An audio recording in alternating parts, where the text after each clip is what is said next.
Bonjour à tous, on se retrouve pour une nouvelle position et ici on est dans une position classique, hein, c'est-à-dire une position qui, qui a été reprise depuis des dizaines d'années avec un mat d'ailleurs qui va arriver et un mat d'ailleurs le joueur qui a fait le mat dans cette partie a donné son nom à ce mat, hein, donc c'est milieu du 19e siècle. Je ne dis pas encore le nom du joueur avec les noirs parce que ça peut vous donner évidemment des idées si vous connaissez évidemment ce mat.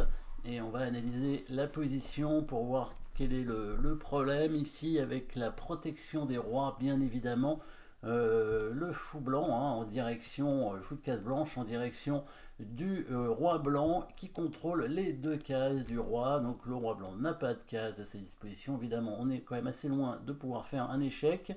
Il y en a un quand même possible, hein, si on regarde déjà les coups forcés avec la lame qui peut prendre le pion ici, mais évidemment le pion va reprendre, le roi noir est, bon, est du même côté que le roi blanc, mais plutôt mieux protégé a priori. Alors il n'y a pas énormément de pièces en direction du roi blanc, mais il y a quand même le fou de case blanche, la dame qui peut faire un échec, éventuellement le cavalier qui peut arriver, mais pas dans l'immédiat. Le cavalier ne peut pas faire échec tout de suite. S'il arrive en B4, il peut être pris et il menacerait quelques échecs, mais c'est protégé par le fou. Donc a priori, rien de particulier ici. Pour regarder quand même le matériel. Dame de tour, 2 fous, 1 cavalier pour les noirs. Dame de tour, 2 fous, 1 cavalier pour les blancs.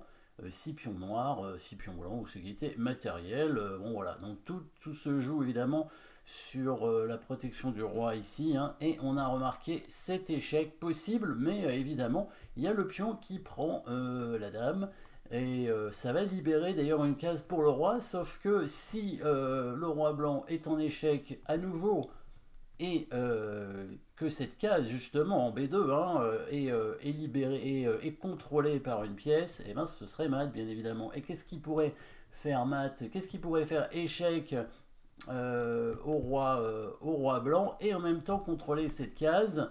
Et ben ce serait évidemment un fou qu'on pourrait amener sur la case en A3, ce qui nous donne bien sûr l'idée du thème du mat, le fameux mat de Boden. Et oui, c'est Boden qui joue ici avec les noirs, hein, on ne sait pas contre qui, mais il joue avec les noirs, et donc il va prévoir, il va anticiper ce mat, il va le voir, et bien sûr, on va jouer quel coup pour pouvoir amener ce fou en A3 et menacer ce mat.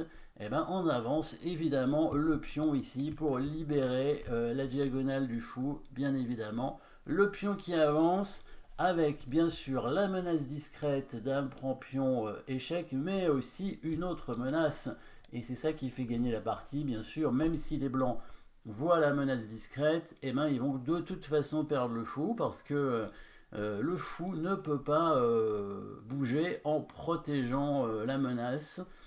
Tout ce que les blancs peuvent faire pour éviter le mat, qu'est-ce qu'ils peuvent faire? C'est pas évident d'ailleurs, hein. Bouger le cavalier peut-être, hein. Bouger le cavalier, ça libère une case, donc évidemment les noirs n'auront pas intérêt à sacrifier la dame.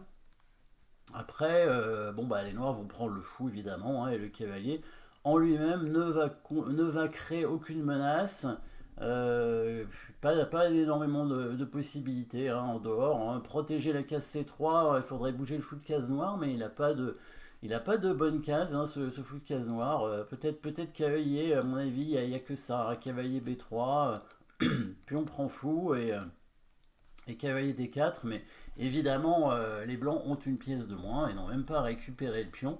Peut-être bouger la tour, ça libère une case, peut-être c'est mieux. Bouger la tour ici, ça libère une case, donc évidemment, on va pas sacrifier la dame, on va simplement prendre le fou et les blancs récupéraient le pion. Au moins, ils ont pris un pion déjà contre ce fou perdu. Après, leur structure de pion était mauvaise, hein. On n'avait pas évidemment trop regardé la structure de pion parce qu'on était plus vraiment dirigé sur le mat, hein, mais la structure de pion est mauvaise, et donc même avec un pion en plus, le pion est mauvais, le pion est pas terrible qu'ils ont en plus, et le roi blanc est toujours affaibli, hein, bien sûr avec une pièce de moins. Donc joli coup évidemment ici, hein, D5 dans la partie, il a pris le pion. puisqu'à l'époque, c'était l'époque romantique où quand on sacrifie du matériel, on était presque dans l'obligation de le prendre.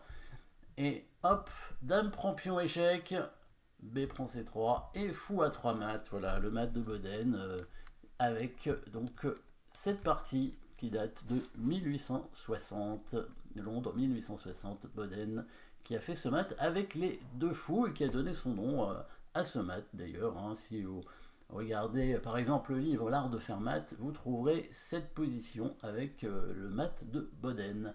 Merci d'avoir suivi cette position. N'oubliez pas de vous abonner et à très bientôt.